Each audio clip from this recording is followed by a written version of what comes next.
새 생명의 축복이 가득해야 할 태교의 시간이 어째서 죽음의 공포로 뒤덮이게 되었을까요?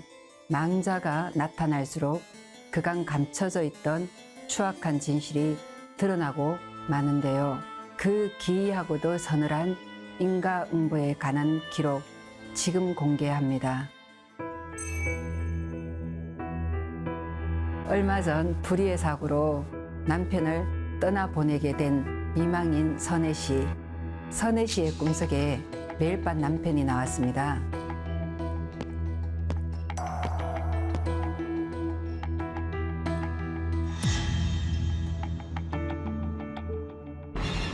뱃속 아이한테 나쁜 생각 좀 하지 마.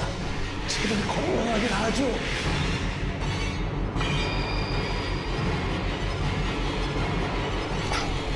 아유.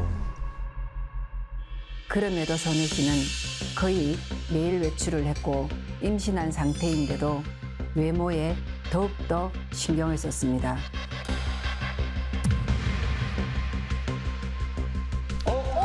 바람 났다니까. 우리 오늘은 이럴 시간 없어. 쇼핑하기 전에 산부인과 들러서 애 떼는 일정부터 잡아야 한다고. 어머.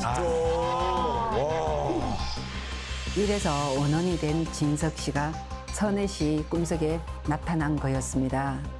불륜만으로도 분노가 치밀어 오르는데 뱃속의 아기를 지우려 했으니까요. 이날 밤에도 선혜 씨의 꿈속엔 진석 씨가 나왔는데요. 정말로 애를 지우려는 거야? 애 떼기만 해봐. 평생 동안 네 앞에 나타나 괴롭힐 테니. 한 이 정도 꿈에 나타나면 생각을 바꿔야 될 것 같은데. 매일매일 이런 꿈이 반복되자 견디다 못한 선혜 씨. 결국 저를 찾아오게 됐는데요. 이런 선혜 씨는 저를 보자마자 억울해했죠. 억울했다고요? 뻔뻔하다. 선생님 도와주세요. 못된 남편이 죽어서도 저를 협박해요. 너무 무서워요. 저는 선혜 씨가 안쓰러웠습니다. 임신까지 한 여자였으니까요. 다만 선혜 씨가 신당으로 들어올 때 귀신인 남편이 따라 들어왔는데 이 원혼은 오히려 억울해했습니다.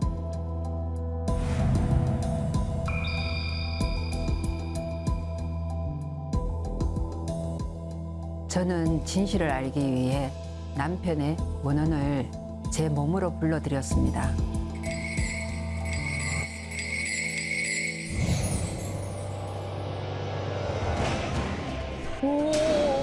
왔다. 나 살아있을 때부터 뻔뻔하게 바람을 피우더니 뱃속 아이를 지우겠다고? 남편의 원혼은 너무나 억울하다고 했습니다. 나 죽고 받은 보험금으로 친정 식구들 나눠주고 흥청망청 쓰고 다니면서 일대 독자를 없애겠다고? 6대 독자였어요? 게다가 감춰져 있었던 진실은 비단 이것만이 아니었는데요.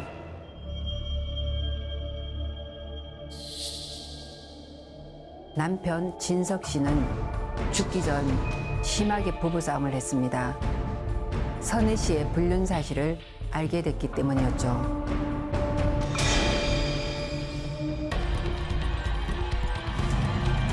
민거. 저래서.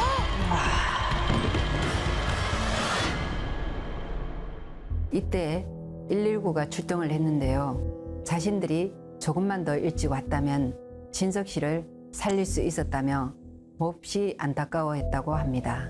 그 일부러 늦게 신고한 거네. 그러네요. 저는 남편의 원혼을 달래달라는 선혜 씨의 요청을 단칼에 거부했습니다. 잘하셨네요. 장면은. 네, 잘하셨어요. 그동안 계속된 남편 원혼의 협박 아닌 협박으로 인해 차마 뱃속 아기를 지우지를 못했는데요.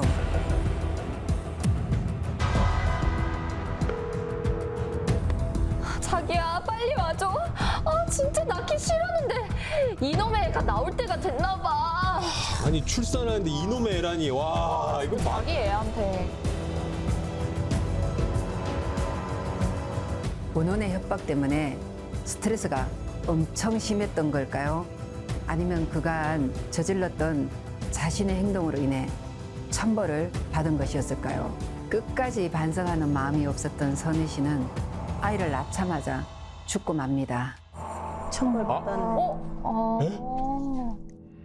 남편의 원혼이 자신의 아이를 품은 아내를 괴롭혔던 건 단순한 원한이 아니었습니다.